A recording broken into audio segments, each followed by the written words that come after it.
the lead is only as good as the man or woman holding that lead. If you have great leads, that tells me a lot about who you are as a sales professional. If you have leads that stink, that tells me about you as a so-called professional. All leads are great. There's only one bad lead that's called no lead. To me, a lead is a place to go. It is. It's a place to service. It's a place to educate. It's a place to go to love somebody. Give me all those leads. Love them.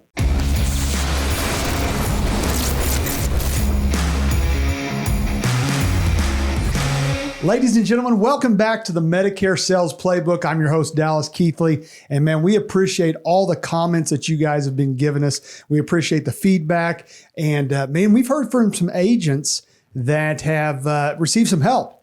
And that's what we're about, man. We want to help you grow your Medicare Sales Playbook one play at a time and just give you a little bit of information. We're not going to give you the secret sauce. You're not going to watch one episode and become king of Medicare. But what if you got just a little bit better every day? What if you just increased your knowledge a little bit every day? What if you took something and applied it? That's what we're here for. And today I have a very special guest. We saw this guy walking through my office yesterday. I said, dude, get in the studio. We're doing this. And so today I'm joined by the founder and CEO of Global Premier Benefits, Mr. Tony Holland. Tony, hey, thanks for coming in, buddy. Glad to be here, my friend. Absolutely. I appreciate you, man. I've got to know you at some of Cody's events. Yes, absolutely. Never failed to deliver. So I'm like, all right, let's get you in the studio. Honored. Glad to be here. I'm very blessed. Thank God every day. Absolutely. Yeah. And you're right. You just yanked me down the halls like walking through doing a tour. Can you do a podcast? I said, absolutely. Yeah. So, Tony found out this existed yesterday. So. Yeah. It was like, man, because I remember the old office. I'm like, this is unbelievable. You got an incredible office, incredible team, staff, first class. You guys do it very well, Dallas. Very impressed by your organization. I appreciate you. Yeah. And, you mentioned something. We've got a producer this morning. That's her. I didn't tell you this. This is her first podcast. Really? Okay. Yeah. My daughter Celine's in the booth. Well, wait till you see it. No, I'm just kidding. She's doing a great job. But my daughter Celine's in the booth there. And you said, Dallas, you're blessed, man. And you said, I'm blessed. And man, I think that's why this business is hard when you first get started. Yeah. But then you start to realize there's a lot of positives in this business. Oh, God, yes. And we are blessed. Give me some of your background, your personal story, where you came from, how you got started, all that. And I think words are powerful. They are. It's not a hard business. It's a challenging business. And to me, a challenge gets us excited and fired up to overcome that challenge. So I like to say challenges. Love that. And that's just part of this business. And anything worth having, Dallas, you're going to have to go through some challenges. If it was easy, everybody would be worth millions of dollars. Everybody would be living their dream. Everybody would be happy marriages and happy kids and happy life. But it takes work. Because I believe this, life won't give you what you want, okay? Because everybody wants all those things. Yeah. Life will only give you what you're willing to fight for. And that's something I've been aspiring to, overcoming challenges, adversities. It's just part of this life and business. And what I'm trying to do now is to pay it forward. I've done extremely well. It's been an incredible journey for me. 30 years. 30 years. Started when he was 10. Excuse me? Started, Dude, listen. I try to stay in shape and take care of myself. So. Well, it's the hair for me, man. Exactly. Exactly. You could at least have it turn gray. Do something, man. I'm looking older over here. Like, no. Yeah. But, I started when I was 24. I grew up in a single parent household. I know that's kind of more normal now, but back in the 70s, that was unusual. Saw a lot of things a kid shouldn't see as when I was growing up, a lot of abuse, a lot of turmoil growing up as a kid. So it was a very, very tough childhood. I probably grew up way too quick. Saw my mom abused and was abused myself. And, I just wanted to, I knew as a young age I wanted to be somebody. And I thank the good Lord for being the father that I didn't have. I just want to make sure I keep, a clear understanding of that I'm truly grounded in that. Because I always keep God first. I always tell agents, if you just keep God first, whether you're an insurance agent, or, if you own your own agency, your own company, or in some other organization or industry, just keep God first. Everything will take care of itself. So grew up without a father. Like I said, dealt with those challenges and those turmoils. Wanted to be a good football player, so I got into football and loved football, the NFL, and thought I was going to go off to the NFL. And I was good enough to get a scholarship to a school called Johns Hopkins University. Heard of it? Yeah. One of the top 10 schools in the country, and got a full ride and did pretty well there. Studied medicine, was pre-med and engineering, and but I really wasn't my calling. Just wasn't something I was in my heart I wanted to do. And so I got my degree and then tried to stint on Wall Street. That didn't work out. I found out real quick why they're called stockbrokers, because I ended up broke. I had $20. I couldn't even pay a $20 a month Citibank bill and ended up living out of my van briefly. I said, I need to do something with my life because I had that burning desire to be somebody. And a buddy of mine, Ray Mazzone, we were bartending, waiting tables together. And he said, why don't you give insurance a try? So I got my first start at American Income Life. And in the beginning, I was like, sell insurance? You don't go to Johns Hopkins University to sell insurance? Come on. Yeah. And he's like, shoot, what are you doing? You're bartending and waiting tables right now. You might as well give it a shot. So I did and loved it. I was able to, what I loved about this business right from the start, I could help people and make an extraordinary amount of money and to live the lifestyle of my dreams. Matter of fact, I was the first person in my family that year, in 1994, to make, I made over $124,000 that first year. I was the first person in my family to make over, not only over $100,000, nobody in my family at that time was making over $50,000. Wow. So that just tells you something where I came from, grew up off the railroad and, to live, that first year. And I was able to buy my dream car, which was a Corvette, black on black convertible Corvette. But I really didn't get honed in, Dallas, on the purpose of this business until my second year. Because that first year I was helping people with, their union benefits and out there hustling 80, 90 hours a week. And I want to tell your agents, if you're not willing to put in 70, 80, 90 hours a week, you're not going to be successful long term. That first year is key. Yeah. You newbies, that first year, you got to give it all you got. Just like if you started a restaurant or any other, franchise or business, you're going to have to make a sacrifice that first year. And I did that. And, my second year, Dallas, is when it kind of clicked. It's when, unfortunately, I had to pay a death claim on one of my clients. And it wasn't really the clients. It was a child writer. It was a 12-year-old kid that passed away.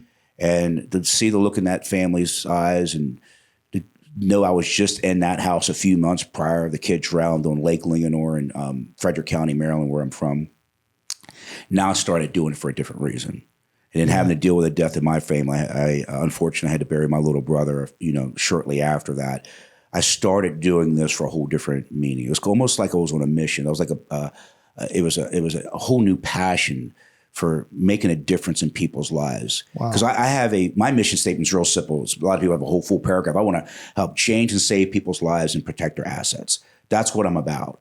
And this business, whether it's in life insurance, is where I got my first start. Then I grew into Medicare, and I've owned multiple companies. I've owned life companies. I've owned several other businesses. But what I truly love about this business, especially in Medicare, for your Medicare agents out there, it's something they have to have. Mm-hmm. I mean, you're changing their life right at that moment. Yes, we make a good commission and you get great renewals, but I saw the change even the way I presented and enrolled people into plans after that death claim. I've had multiple situations after that. People laid up in the hospital. I remember my first Medicare Advantage client wrote me a letter that they were about to amputate his leg. He was on, original traditional Medicare, and I got him into the Bravo plan. They were able to do some procedures and saved his leg. And to get a letter like that saying, "Hey, thank God you put me in that Bravo plan." The man wrote me a letter, and they saved his leg. That's bigger than just being an app, a person fills apps out, right? Yes. That's bigger than that. I do want, man, you said a lot, like we could shut it off right here. Guys, you've got your money's worth. Matter of fact, we may be sending you another bill. But I want to go back to something you said, because something you said hit close to me, because I went through the same thing. I was waiting tables, doing all that stuff. And look at the life you have now. You almost missed it, and I don't want to put words in your mouth, but you almost missed it because you said, I'm, for lack of a better term, too good to be an insurance agent, right? That's how I felt back then. I felt the same way. Yeah. Waiting tables, and I'm like, insurance, man. Yeah. But when you look at it, and insurance agents do get a bit of a bad rap, like they're viewed as used car sales, whatever. Well, no one goes to high school and college to say, I want to turn out to be an insurance agent. No, Exactly. we all kind of fall into it, you know? Yeah. And it was the greatest blessing in my life. I wouldn't do anything different. I thank the good Lord every day that I got into this business, best business in the world. But we had to put ourselves aside Exactly. to let him work through us and do that, you know? So that was cool. Here's another thing I found. Something you just said, nobody I've never been invited to career day.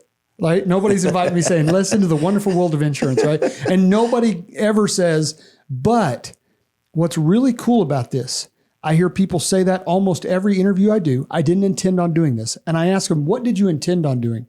In your case, it was medicine, right? Yes. A field that helps people. Yes. Almost every time it's somebody that wanted to be a police officer, a firefighter, something that helped people. Yes. So at the core of a good insurance agent, I believe, is the desire to change people's lives. What you just said. Yes. It's all about servitude. And I think that's why God has us here on earth, to serve, man and womankind. I believe that. Even Einstein, who was a known atheist, when he was asked at a seminar one time, what's the purpose of mankind? He says to serve others. We're here to serve others, not to get, not to take. No, we're here to serve other people. You can serve people in ministry. You can serve people in education. You can serve people in a restaurant, in a bar. You can serve people in the insurance field. And so I love it's a calling. It really is. I've worked with thousands and thousands of clients and even thousand agents. So I've made a difference in people's lives on the consumer level, which is unbelievable when you save a guy's leg. Or the person's laid up in a hospital and all the expenses are covered because you were smart enough not only put them in the right Medicare plan, you help them with hospital indemnity, you help them with all the other ancillary benefits. They come out and they don't have to worry about going into debt. I'm preventing generational poverty. I'm truly making a difference in the world, in the communities that we serve. And even on a bigger level, I'm providing, people an opportunity as a, what they call an IMO, global consumer benefits. We're an integrity company, but I've been able to help people make 6 figures, 7 figures. And I even have some people that I've worked with, I've helped them make 8 figures, which is pretty impressive to be able to be in an organization that we can transform people's lives and give them a career, an opportunity that no other business can do. From this business that we're in has created more millionaires than any other business. Not real estate, not Wall Street, the insurance business. Yeah. And it's amazing. It shocks me that the high schools and colleges say nothing about this in terms of their career. Like you said, their career day. There's nothing promoting insurance, especially in Medicare. I'm like, good, look what we do. I mean, we're not selling a car. We're not selling carpet or furniture or jewelry. We're selling a life and death product that truly can transform someone's health and transform, their well-being. And really make a difference on the grassroots level. And that's what I love about it. I don't know that I've ever shared this story, but I was diagnosed with cancer back in 2017. I've shared that story, but the story of when I started chemo, right? They sit you down and they go through, okay, here's everything you're going to expect. Here's what's going to happen. Here's how you're going to feel, all that. And then my doctor set me down and he asked me a question I didn't see coming. And I was a little bit offended at first. He said, how are your finances?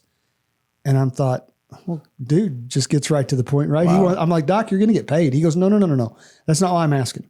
He said, the number one reason, he said, we found that chemotherapy reacts to how you are feeling and your mood even. And he said, the number one reason people get depressed during chemo is they don't have money. Wow. And I said, well, dude, I have a critical illness policy. And he's like, tell me more about that. And so I told him, and he's like, man, he goes, that would save lives. He goes, literally, that would save lives if every one of my clients had that. Great. Because he said the number one reason people get down is they don't have any money. Yes. So what we're doing can make a difference. Absolutely. It's unreal. And congratulations. God bless you that you've overcome that. I didn't know that until you said that. That's amazing. It's I try to milk it as much as I can, but you're a survivor. That's great, man. God's been good to me, man. Amen. We are blessed. So Amen. So you talked about helping agents. I want to, on this podcast, I always want to help agents and give them something they can take. Yes. Yesterday I asked you, Tony, if you could say one thing to an agent and drill it in their head, it would be what? And you said? Well, I said that the main thing I think agents need to work on really is their mindset. They're an entrepreneur. most of them get in this business and they don't understand that it's a business. You're the CEO of your own little company. It's maybe a company of one, but one day it may be a company of thousands. And so I tell people you need to approach this business with that mindset. And one of the key things I see the mistake of these agents are making is that they're not branding themselves well. Right. And in the sales process, the number one thing you got is sales. And please note, just whatever product you're selling, whether it's cars, houses, insurance, life, Medicare, the number one thing you got to sell is sell you. Okay. And we have now so many opportunities that's expanded upon with branding.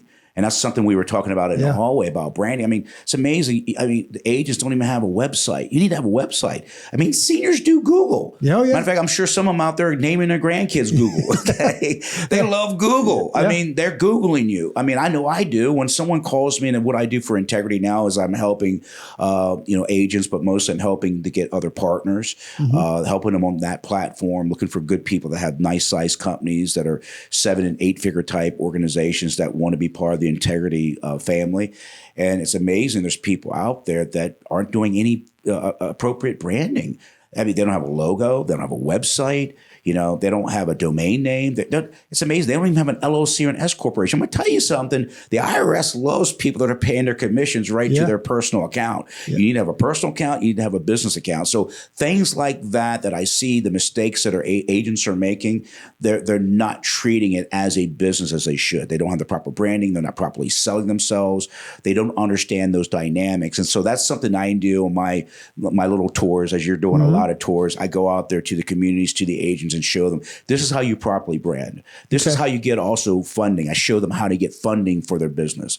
My first call center, I got over $900,000 from the state to build my first call center. Wow. So I show agents how to get funding to be able to build a business and help grow their franchise. Because part of the job in most communities, whether it's local, state, or federal, is, as entrepreneurs as we are, supposed to provide job opportunities. Make an impact in the community. So there's money and resources out there. So that's one of the other things I help agents understand, not just branding. Main thing is to sell yourself, but also there's opportunities to help grow your business. Okay. I want to go back and I want to get in the weeds a little bit. Yes. So brand new agent, just got their license, right? Okay. So there, you said set up an LLC. Yes. Go a little bit more into that. What do you mean set up an LLC, right? I just got my license. I thought I just got my license. Now I get contracted and go. Well, what do you mean and why? What are some of the big reasons? There's going to be great tax benefits. And by the way, I'm not an accountant or a lawyer. Right. Yeah. But they need to meet with their accountant or and they should do. That's one of the other things. You need to have a good accountant. And I don't mean somebody from H&R Block or Jackson Hewitt, someone that's a CPA. You need to sit down with them and they'll help you put that together. It might be an S Corp might be a better way for you, or LLC. You need to discuss that with the proper professional CPA, but there's tremendous tax benefits, but it also protects you. God forbid there's some type of incident and you get sued, it's going to also protect, your bottom line, your business, and protect your family. So there's a lot of benefits there. Separates you and your business. Exactly. So those things are important. A lot of agents aren't doing that. You need to, once you get your license, you need to set up an LLC, S corporation, or whatever, and pick a good name. I had an agent one time, he picked this name, was like LBKJLM. I said, what kind of name is that for an agency? Those other initials of my 3 kids. I'm like, dude, that's not going to resonate with anybody. It's sentimental, but it's sentimental to you and you alone. Right? Exactly. I'm like, if I was on a billboard, who's going to know what that means? So you got to understand a little bit of branding. And if you have to take some courses, I mean, you can go online and I actually hire people like through Fiverr. You can hire people for like $50. They'll create a logo for you. They'll create a name for you for $50. So there's resources out. That's why I love the world we're in. We didn't have this back in the 90s. There's so much opportunity to help you grow your business. All you have to do is pick up a smartphone and put in a keyword, boom, things pop up that can help you grow your business. Right. And, like I said earlier, with insurance, sometimes we're perceived as the used car salesman, and nothing against used car salesmen, right? I've bought a lot of used cars in my day, right? But we're perceived as just a scam or a gimmick or whatever. But I think part of the problem is it's us. Yes. If you go out there, you get your license and you don't have an LLC, you don't have a website, you don't have a logo, you look like you're selling van, you're living down by the river in a van. I blew that. My apologies to My apologies to Chris Farley. I lived in a van, by the way, I won't take offense to that. Right. So, but you look like that. Yeah. Well, no wonder you're getting that persona. No wonder you're getting it. So, and that's like, it goes back to what I said earlier. You got to sell you. And if you look like, the used car salesman, that's the way you're going to be treated. And all industries have their bad apples. Real estate has their bad apples, even doctors, lawyers. And that's why, when I got in this business with my wife, when we first started the company, so we wanted to be a shining light in a dark business. Because it was a bad perception, even worse back then. It's a lot more higher regulations right now. We want to be that shining light. And I tell your agents, you want to be that shining light. Be different than the traditional insurance agents. Like, go the extra mile. Like with my clients, I was like, when I went to the front door, I'm like, they became family. I used to say this, Miss Johnson, someone's getting adopted today. Either you're adopting me or I'm going to adopt you. Let's see who gets adopted. They're like, who is this guy? Yeah. And then it was more of a social meeting with me. I never was really a salesperson. I was there to be kind of a social worker. I always tell agents, like, you're not a salesperson. You're an educator. You're a social worker that just happens to make, a 6 and 7 figure income. Right. And there's nothing wrong with that. It's okay for a doctor or a lawyer or a CPA or any other professional to make 6, 7 figures. Am I right? Yeah. If they're doing a good job and serving the community, why not insurance brokers? We can do the same thing. Right. We got over 6,000 agents in my organization that are making over 6 figures. Not agencies now. Wow. 6,000 individual agents that are making that kind of money in our industry. And Chris Ball, a good friend of mine, says all the time, he says, not a big deal unless you make it a big deal. I think a lot of times we view, well, if I make too much money and drive too nice of a car, then people are going to perceive. Listen, when I went to have my treatment done, since I'm already milking the cancer thing, when I went to have my treatment done, I don't want a doctor that's making $30,000 a year. Right? You want the best doctor in the world. I want the guy that's making a lot of money because people pay to see him. Exactly. Right? I want the best. I want the best, and I want somebody that's confident in their business. Right. I want to back up. So if, let's say, brand new agent, right? They're building their website, they're building their logo, they're building their mission statement, value statement, all that stuff. Yes. What would you say, hey, it's important, and it's going to be individualized, but it's important that all of those things say this. What is that? What do you want the client to see? Service, love. One of my FMO friends, on all his logos, he has a big old heart. Kind of like the heart from Southwest, the Southwest Airlines. You want your people to know you're there to love them and help them. They're lost in a maze. I remember the old United Healthcare commercial back in the day where their clients are in the maze and this lady gets out this big mower and mows through the maze for them. And they're lost in the maze. And you have educated people. Some of them are doctors and lawyers and professors and school teachers that have no clue how Medicare works. You're here to help guide them to make the right decision. So I think the image you want to have is, I'm here to educate. I'm here to service. I'm here to love. Okay. Educate, service, love. Yes. Yeah. And like you said, there are tools. You could go put in those 3 words, do a logo generator, and see what comes up. Absolutely. And absolutely. Yeah, it's going to help Absolutely. you out. And it's like I said, you got to have a passion for this business. I don't just like this business. I love this business. And my seniors felt that when I was out as an agent. My agents and brokers and IMOs and FOs I work with now and in the larger company, Tony Holland's passionate about this business because I know it can do for people on the consumer level as well as to me, the best career opportunity in the world being in the insurance business. Well, and then when you've done all that, you start to look like you got a real business, right? Yes. That's going to affect your clients, but it's also going to affect you, right? When you're going to start to get excited about, hey, you know what? I got a website. Right. I've got a plan. I've got a business model. I've got all that stuff. So now it becomes real to me. And that transforms. When you're on the phone, people can hear that. Exactly. Like, hey, I am here to help and I'm excited about what I'm doing. Yep. And I used to tell this to new agents in workshops back in the day. It's like having a McDonald's franchise. If you're an owner of a McDonald's franchise or a Subway franchise, aren't you going to have to do certain things in terms of branding and look the part? I used to say this in the early days. I said, I wish we could charge agents $100,000 to get as a franchise fee. I think they would treat the business as it should be. 100%. And I think, with average franchise probably out there costs $150,000, $250,000. You better believe that person that invests that money is going to do everything possible to have the right image, give the right service, give the right love, and give the right support for the community that they're in. Yeah. And the other thing, I agree with you 100%. I've said it 100 times. You can get in this business for $300. This is one of the only businesses. If you start a restaurant today, you're not seeing a return on investment for at least 2 years. Yes. You can get your license today, go write 5 policies and make 10 grand next week. Yes. One of the only businesses in the world. However, that's great. But like you said, it drives me crazy because I spent $300. It doesn't really work out. I've wasted $300. You know what I mean? There's not enough skin. You're right. I want to see agents get some skin in the game. I think it's important for them to invest in themselves, invest in a bit. So when I was an agent, going back to my early days, I mean, living out of the van, struggling, I invested in myself. Whatever my upline told me to do, I did it. I went to all the Brian Tracy seminars and Tom Hopkins and Zig Ziglar and Tony Robbins, and I was shocked all the other agents weren't doing this. And then they kept wondering, why is he number one in the office? I was number one and number one in the state and number one in the region and number one in the country. Like, how's he doing all this? He must get all the good leads. I'm like, no, I'm just invested in myself to get better. Sales is an art form, just like singing, dancing, playing a musical instrument. It's an art form. And you have to develop the art form. There's called the art of selling. And I think agents need to master that. They need to invest in themselves.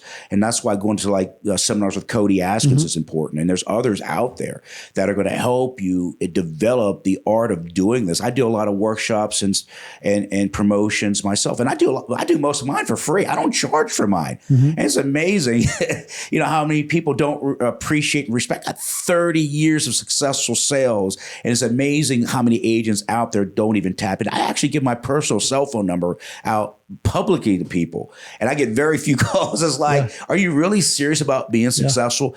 I'm willing to pour into you. Okay. 30 years of what's been given to me, I'm going to pour into you. So I think that's another challenge I see for agents out there. They're not tapping people in this industry that can help them get to that next level. Well, and one of the things that I see, I always want to try to speak to new agents because they're sitting here and I promise you there's an agent out there going, okay, yeah, Tony's saying do this, do this, do this.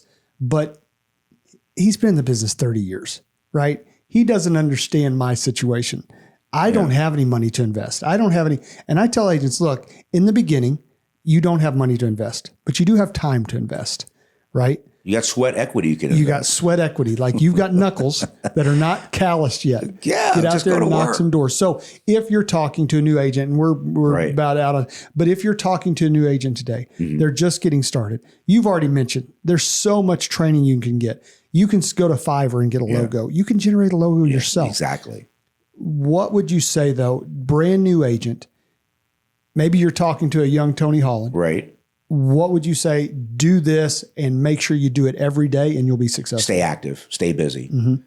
That's something I did from the very beginning, and I mastered that aspect of the business. I had an appointment every hour for 12 hours every day. Wow. 5-6 days a week. I would go 6 days if I didn't hit my goal by the 5th day. Activity is the key. You got to be seeing people. And so for someone that doesn't have money, that's okay. You don't need any money. You don't need a lot of money. I did a lot of grassroots programs. That's what I teach a lot now, that you don't have to. I go into church groups, VFWs, American Legions, because where there was a lot of seniors that needed life insurance, that needed health insurance, that needed Medicare. So that's what I did. The provider directory. Do you know the provider directory I use as a lead piece?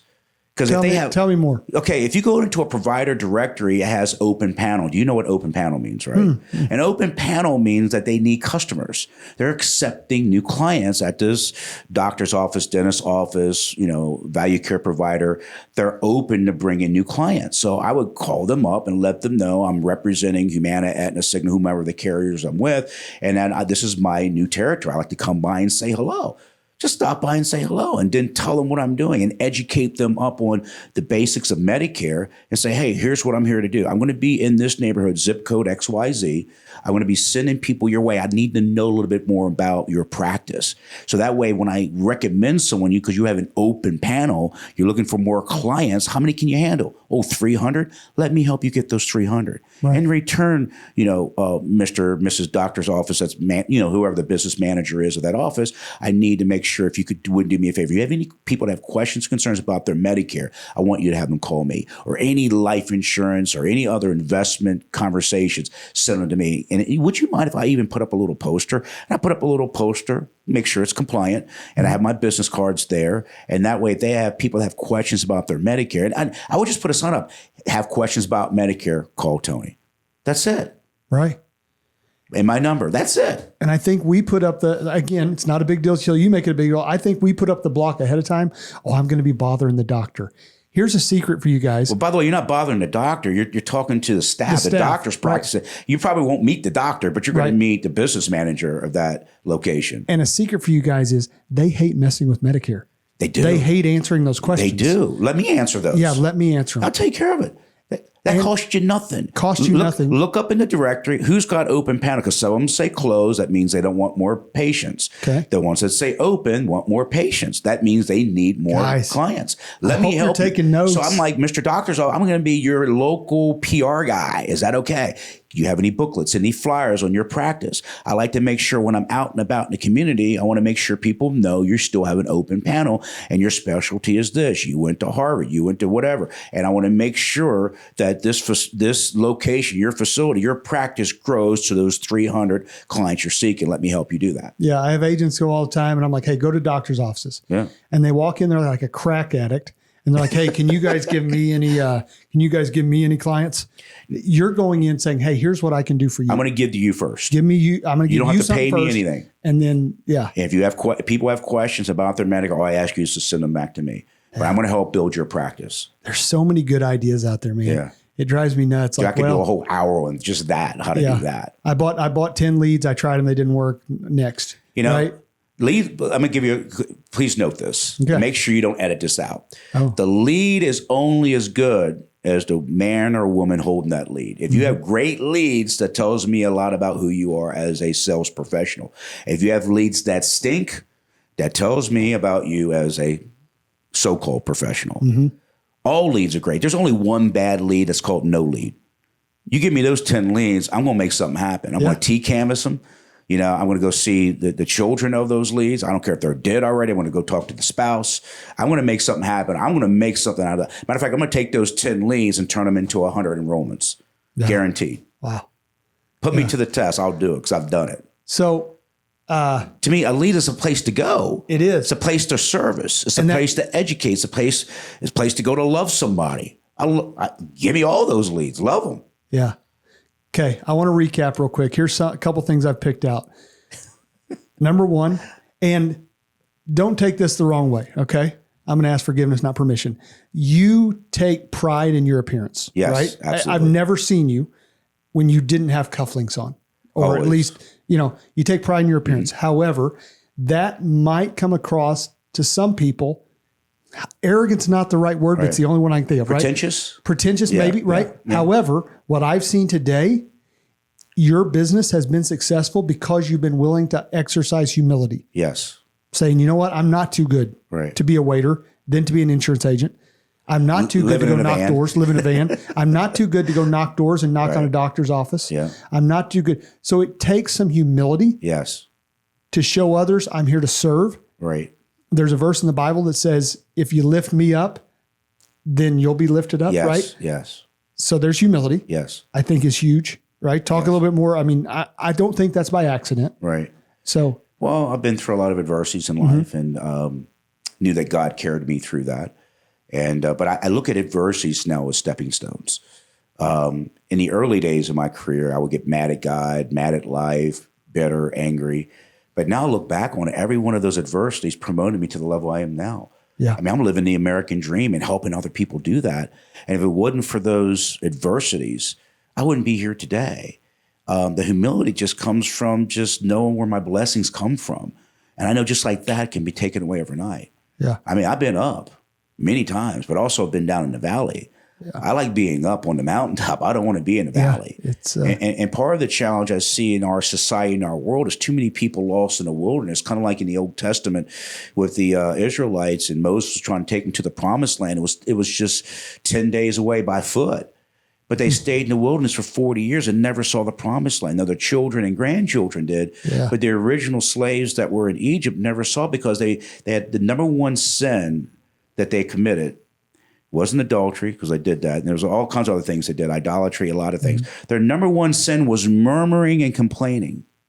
Murmuring, complaining is what stopped them from going into. At least in Egypt, we had leeks and garlic. And, but it was a mindset. They had a slave mindset, so they had to weed that out. And so, my humility comes from my strong faith and being through a lot of hardships, going through the death of my brother and death of other relatives, and being, through what I've been through in my life. I've had some business deals that went upside down. And I mean, if you haven't been screwed and tattooed in this business, you haven't been in the business long enough, but that humility comes from, I was talking to Cody about that. And, we talked about that last night, about the humility. He's more humble now than he's ever been. Yeah. And it came through, an adversity that he's been open to speak about. And, and that's one thing I admire about Cody Askins, is that the guy, when he had the other business, he said, Tony, I'm going to do everything to make this right. He didn't have to. He said, I'm going to make it right. And that's why I stuck with Cody. I'm like, that's the kind of man, even though there's some challenges in the past, he made things right. He humbled himself and says, hey, I'm going to go out there and be the best business owner and run an incredible organization. And God blesses that. Yeah. I think God blesses the humble. Yeah. It's okay to have the nice car. I got toys. I got the houses and cufflinks and a nice watch, but you know what? You got to be humble at the same time. And I want to stop there, because I don't want people to think, oh, Dallas said Tony's pretentious. That's not what I was trying to get across at all. I do want to ask you, you do this on purpose. Like, you wear nice. Today we're a Wednesday. You're going to travel today, right? Why is it important to you to dress your best and do your best? And you know what I mean? I dress when I go to church. I dress when I go to the airport, when I go to the theater. I think it's always good to look your best. Yeah. It makes you feel better. You're perceived. You wouldn't believe how much favor I get from people just by looking clean and sharp. I think God wants us to look that way. I'm not into the hoodies and the T-shirts and jeans. I mean, there's a time and place for that. Mm-hmm. But in the business setting and trying to make an impact in the world, I think one guy told me, Eric Bogart, really devout Christian man out of the Carolinas, said this. He goes, you wear your wealth well. Mm-hmm. You can tell God has got favor on your life. Nice. So that's important to me, that I give glory to God and I show it well. The same thing with my wife. You see her, she looks like a beauty queen. I mean, she's 57 years old and people are like, there's no way she's over 40. And she's just, she's beautiful. And I think a man's glory, I was taught there's a man's glory is seen through his wife. Wow. So I like it. Yeah. So humility, that's one thing I grabbed. The second thing I grabbed is you have the power to see, to give people what you want them to see in branding, marketing. You are the brand. I mean, I don't walk into a client's house with the, the Rolex watch and all, but I walk in looking appropriate, looking professional. It's like if I'm going into a doctor's office, I want to know his office is clean. Yeah. He's got the plaques on the wall that he went to Harvard, whatever school he went to and graduated with honors. I want to make sure he's dressed appropriately, or I'm not going to want to do business with him. Right. This is my life. This is my body. So I think that's important that, you're the product. I said that earlier in this session. Mm-hmm. The number one thing you got to sell and sell is to sell you. Right. The image matters. What you look like matters. Not that you're being pretentious, but you're looking professional. You're looking sharp. Keep it humble, but you're letting people know that guy is making things happen. And you've got the website to back it up. You've got the business model to back it up. Yeah. Absolutely, absolutely. Yeah. You want to make sure you're dressed appropriately, you look appropriately, you speak appropriately. Mm-hmm. Like I tell agents, you shouldn't be wearing sunglasses in a presentation. Because that's a bad sign to your client. I'm like, why are you wearing sunglasses? Take the sunglasses off. Be on time. Be early. If you can show up 15, 20 minutes earlier the better. Do the little things right. What's the saying? You don't get a second chance to make a good first impression. Yeah. So I think that's important. You always want to make a good first impression to your client or to any business negotiation that you may be blessed to be a part of. Yeah. And then the third thing I saw, this is where you got passionate. This is where the lights came on. Whatever you're doing, grab it and just squeeze every drop of juice out of it. Yeah. If you got the 10 leads, grab it. If you get in front of a doctor, grab it. Whatever you're doing, it's opportunity. Grab it. Yeah. I think you should live every day to the maximum, Dallas. Yeah. What if tomorrow's the last one? Yeah.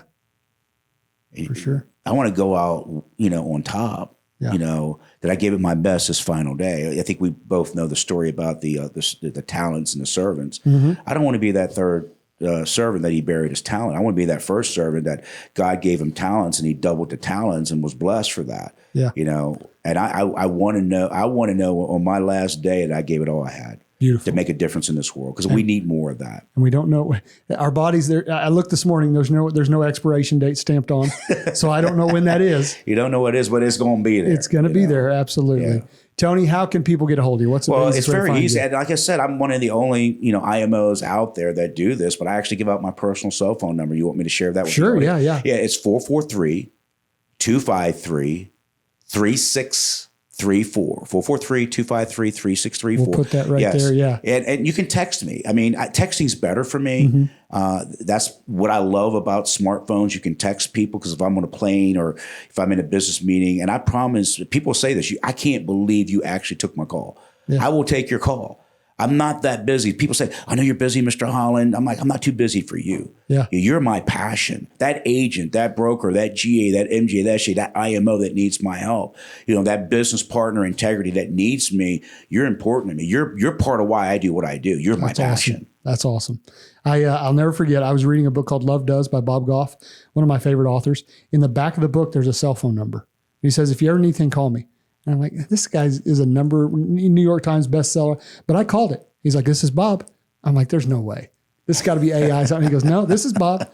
So it's really cool, man. Yeah. I appreciate that. I love this business, and I truly love people. And I know that there's an agent out there that's just like me, living out of the van, single mom, went through all kinds of adversities through school and high school and college. I mean, I understand that there's probably single moms out there that are struggling to put food on the table for their kids. And I've been in your shoes, and it's a calling. I know there's a light at that end of the tunnel. And if you just follow what we teach you to do, what Dallas is doing and your organization is doing, my organization is doing, there's some good people in this industry that are willing to help you down that path. You don't have to reinvent the wheel. Yeah, we'll help you. Do what we say. Just do what the successful people do. You'll have the same success. Love it. Just do exactly what you need to do.